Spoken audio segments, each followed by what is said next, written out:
Erev Shalom, we're reading this week the portion of Korach, the portion that is dedicated to arguments that are seen by our sages as non-productive arguments. Ever there was a time in a generation where non-productive arguments seem to reign supreme, it is certainly in our time, in our days. And as we come towards this Parsha, it perhaps is helpful to see at least how some of the sages understood what happened in Korach's argument that made it so uniquely and so uniquely corrupting that Moses had no ability to respond in any way that could be productive to that seemingly positive critique. So the first claim that Korach makes is that the entire people is holy. Why are you in charge of us? Kol ha'am kulam kedoshim. And in fact, if you've been paying attention for the last many weeks, depends how you count, 7 times, 12 times, the Torah tells us the Jewish people are charged to be holy. So Korach says, we've made it, we've arrived. Yeshaya Leibowitz and others, Yeshaya Leibowitz, the great Jewish philosopher from Jerusalem from the previous generation,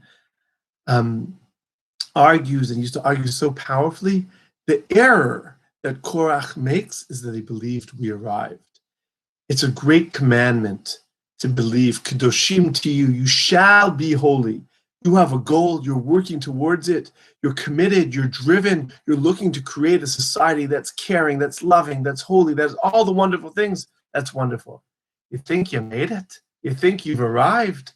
That's the beginning of the problem that creates a certain challenge to then dialogue with anyone else in that same process.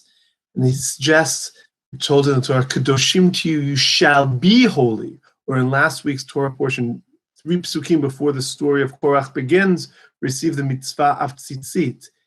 It says, you shall wear these fringes, and when you see them, you shall strive to be holy. It says explicitly, Veyitem kedoshim, you shall be holy. Not that you are, but that you shall be. The moment we think we've arrived and there's nowhere left to grow, it's very hard to live with debate, with uncertainty, with dialogue. May we always be in a place of process.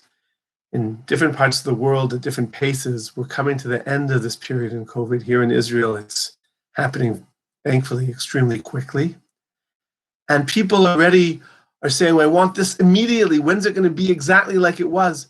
It's a process. There's great power in process.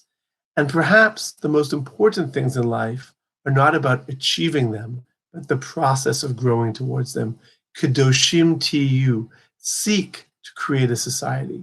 A lot of times in our mindset, we want immediate gratification. We want, whether it's streaming video, whether it's peace now, whether it's the Mashiach now, whatever it is, we want it now.